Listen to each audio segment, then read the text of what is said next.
Eu nasci no Rio de Janeiro, mas gosto de dizer que eu fui gerado em Cuiabá.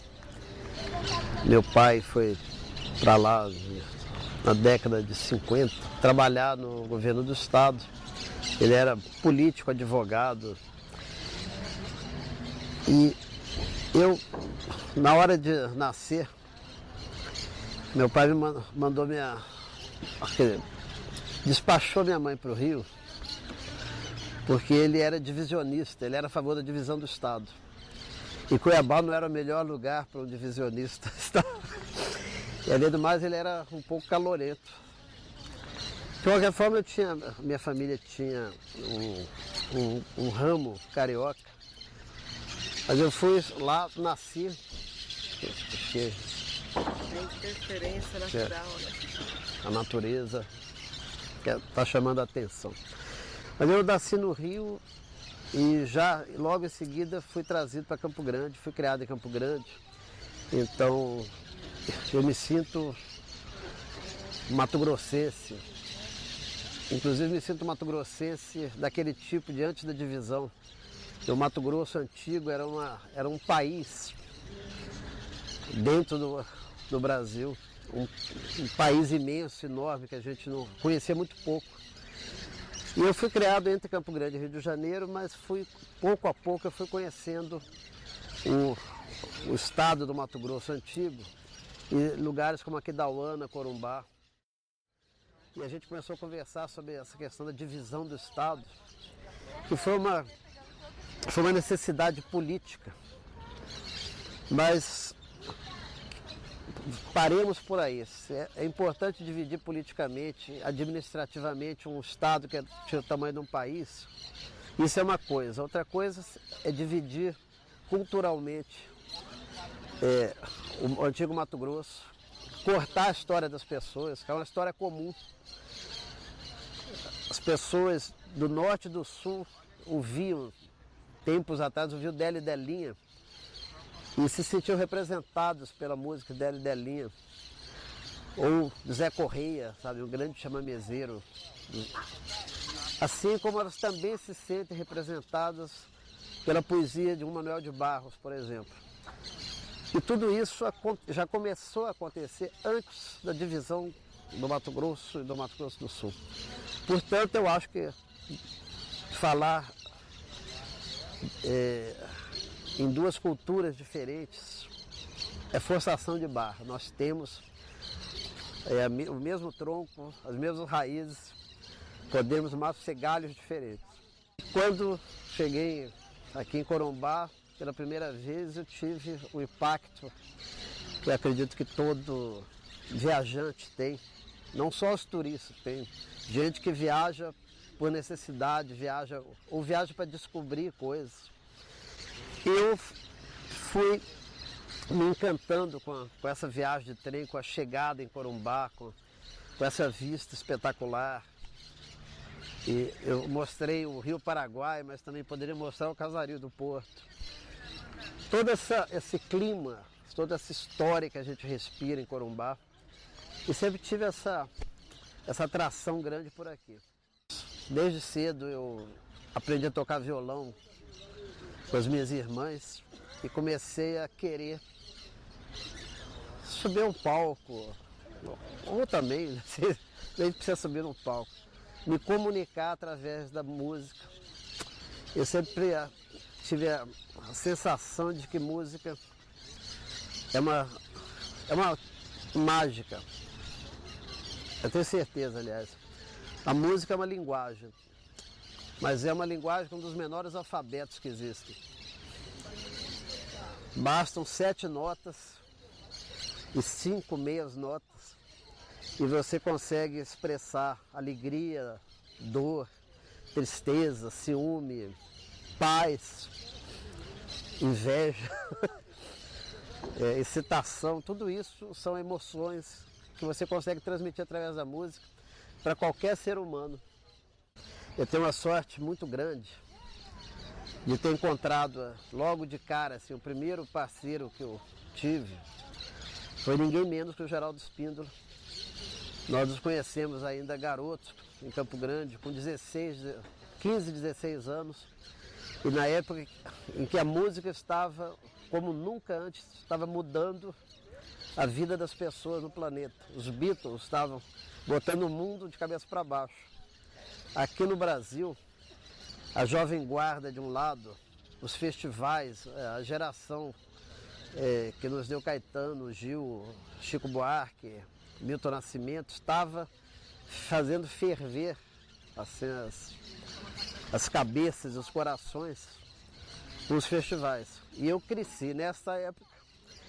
Ainda encontrei o Geraldo Spínola com sentimentos semelhantes. Aí nós fizemos nossa primeira banda, que recebeu o nome de Os Bizarros. E as músicas, na verdade, parecem estar no ar. Assim. Certas músicas. Algumas músicas até é bom não estarem no ar, porque se caírem vão fazer um estrago. Mas boas canções parecem sempre soprar, assim, passar com os ventos. E os compositores são pessoas que têm, sabe, um dom para isso e se entregam ao aperfeiçoamento desse dom. Isso é um aprendizado que dura a vida toda. A gente sempre aprende mais ainda e aprende com outras pessoas. Eu ia de trem para o Rio nas férias. Tinha avós que moravam lá, que eu adorava visitar. E a viagem de trem sempre me enfeitiçou. Porque eu acho o trem o mais musical dos meios de transporte. O carro de boi também é, mas ele anda meio fora de uso. O trem, a hora que ele começa a andar, ele começa a fazer um ritmo. Aquele nheque, nheque, nheque, nheque. E eu, sempre que eu estava assim, dentro do trem, começava aquele barulho, eu sabia que a viagem tinha começado. E para mim era como se começasse uma música na minha cabeça. Talvez começasse se eu não soubesse transpor. Isso desde garoto. E, inclusive, eu tenho uma lembrança muito emocional para mim de ter escutado pela primeira vez os Beatles dentro da cabine do trem da Noroeste. Antes do trem sair, um cara ligou o rádio. Eu escutei e falei, isso aí é muito importante na minha vida. E tive outras experiências, como via a Corumbá atravessar o Pantanal de trem. Aí eram duas magias se sobrepondo, a do trem e a do Pantanal, que é uma coisa que eu não sabia o que era, todo mundo falava.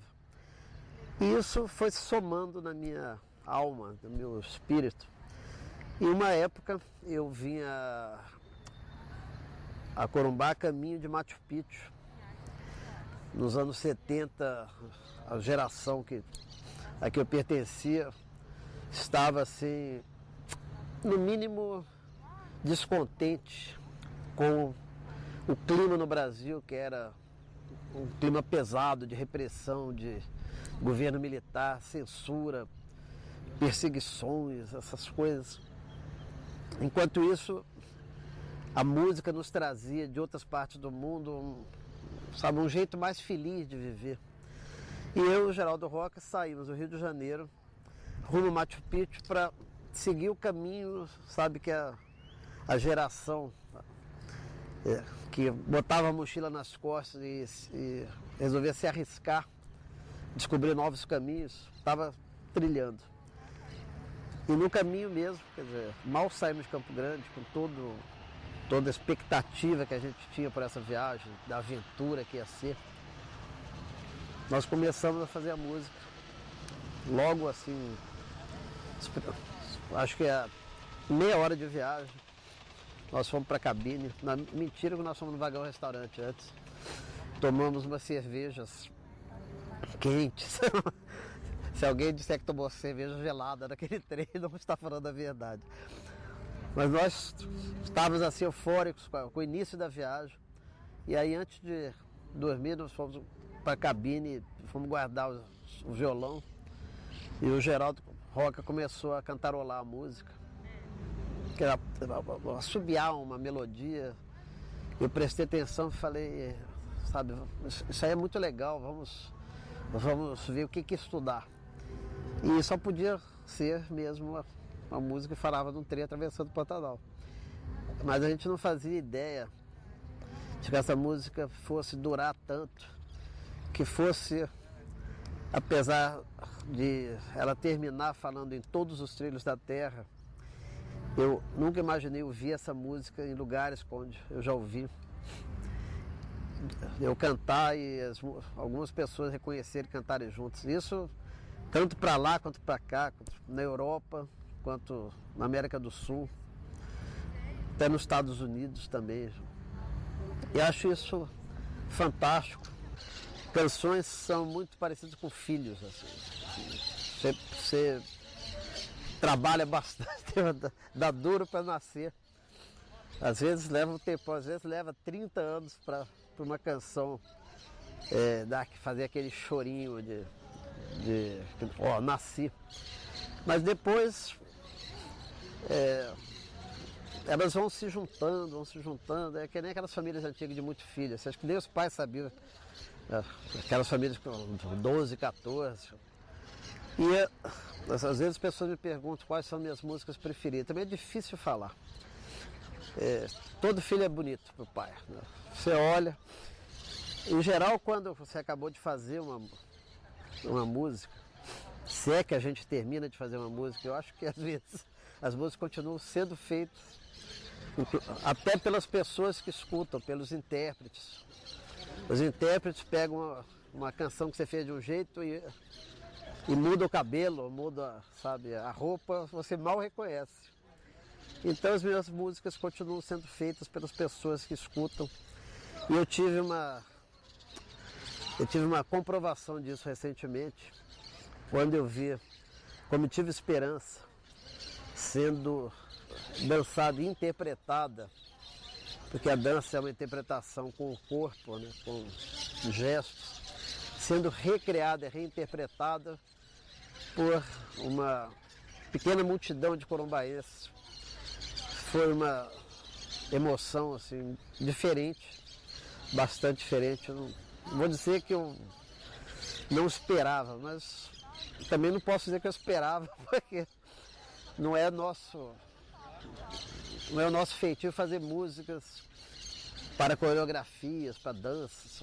A gente faz as nossas músicas por outros motivos. Algumas vezes, gente muito talentosa, inspirada e generosa, pega canções que a gente fez assim para celebrar um dia bonito, para celebrar uma travessia no Pantanal de trem, e fazem coreografias e a gente fala, nossa, que imaginação, como é que as pessoas pensaram nisso? Agora, ver uma multidão daquelas aqui no Pantanal, aqui em Corumbá, sabendo o quanto custou para elas ensaiarem. Elas não foram obrigadas por ninguém, eu soube que se inscreveram voluntariamente, que deu um trabalho danado, que na véspera choveu. Então é uma série de emoções conjuntas que deixaram o Valmir e eu muito felizes.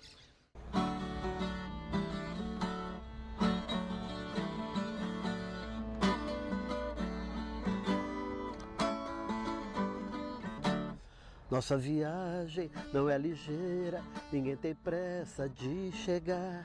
A nossa estrada é boiadeira, não interessa onde vai dar. Onde a comitiva esperança chega, já começa a festança através do Rio Negro, em Ecolândia e Paiaguás. Vai descendo o Piquiri, o São Lourenço e o Paraguai. Tá de passagem, abra a porteira, conforme for pra pernoitar. Se a gente é boa, hospitaleira, a comitiva vai tocar. Moda ligeira, que é uma doideira, assanha o povo e faz dançar. Ou moda lenta, que faz sonhar. Quando a comitiva esperança chega, já começa a festança através do Rio Negro, em Ecolândia e Paiaguás. Vai descendo o Piquiri, o São Lourenço e o Paraguai. E tempo bom que tava por lá, nem vontade de regressar. Só voltei, eu vou confessar, é que as águas chegavam em janeiro, descolamos um barco ligeiro, fomos pra Corumbá.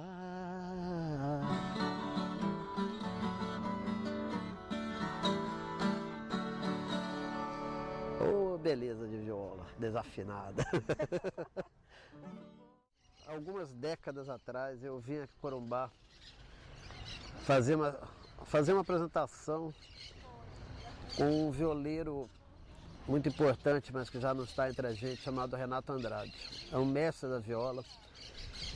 E eu o conheci no Rio de Janeiro, na época eu estava morando lá, e ele tinha muita curiosidade de vir tocar em Mato Grosso. Ele sonhava conhecer Mato Grosso. Ele conhecia a música Trem do Pantanal e ficava imaginando uma viagem pelo trem. E teve uma época que eu tive uma folga assim, na minha agenda e encontrei com ele. E ele falou, você está indo para lá? A gente podia fazer um show, você não quer marcar uns shows nossos? Eu falei, posso, Renato, se quiser. Aí nós tocamos em Campo Grande e depois fizemos shows em Aquidauana, Miranda e Corumbá. Exatamente para seguir a linha do trem. E aqui em Corumbá, nós ficamos 2 ou 3 dias. E eu saí por uma hora, ele estava descansando, ele foi ver outras maravilhas. E eu vim aqui para Barranca do Rio, onde eu sei que o Mário Zan se inspirou para fazer a música Xalana, porque ele me contou numa entrevista. Eu fiquei ali no bar, fazendo hora, e o sol começou a se pôr, como está se pondo agora. E aí eu resolvi fazer a minha Xalana. Saiu um pouco mais irreverente do que Xalana.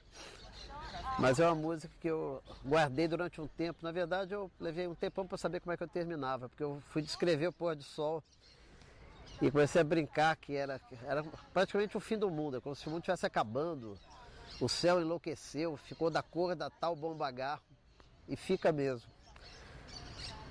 E aí deu um branco, eu não sabia como terminar a música.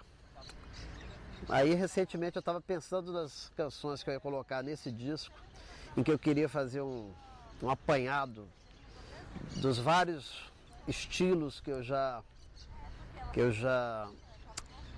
me propus a fazer com parceiros diferentes. E aí lembrei dessa música até por ser uma que eu fiz sozinho. Eu precisava terminar, né? Aí eu pensei e consegui fechar assim, a história com uma dança assim, depois que a lua nasceu, uma moça bonita, sabe? Eu convido para dançar um chamamé, mas o título não é verdade, não é tão sincero assim, porque esse último chamamé é para ser o primeiro de vários outros. Fazia uma tarde linda no porto de Corumbá, o Pantanal inundado até parecia mar. Entrei num bar da Barranca pra pedir um guaraná, mas o calor tava forte, falei pro garçom trocar.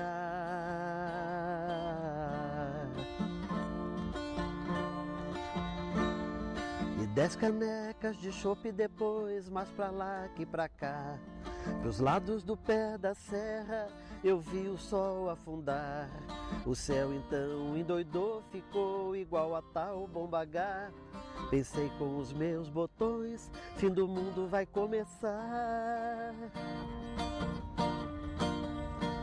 Lua cheia nasceu tão grande, pensei que ia despencar, que nem estrelas cadentes que choviam sobre o lugar.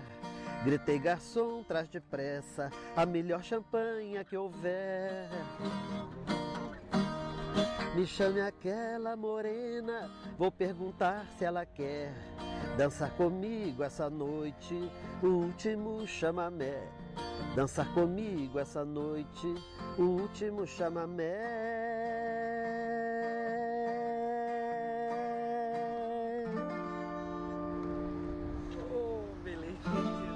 Então, fartou a lua cheia.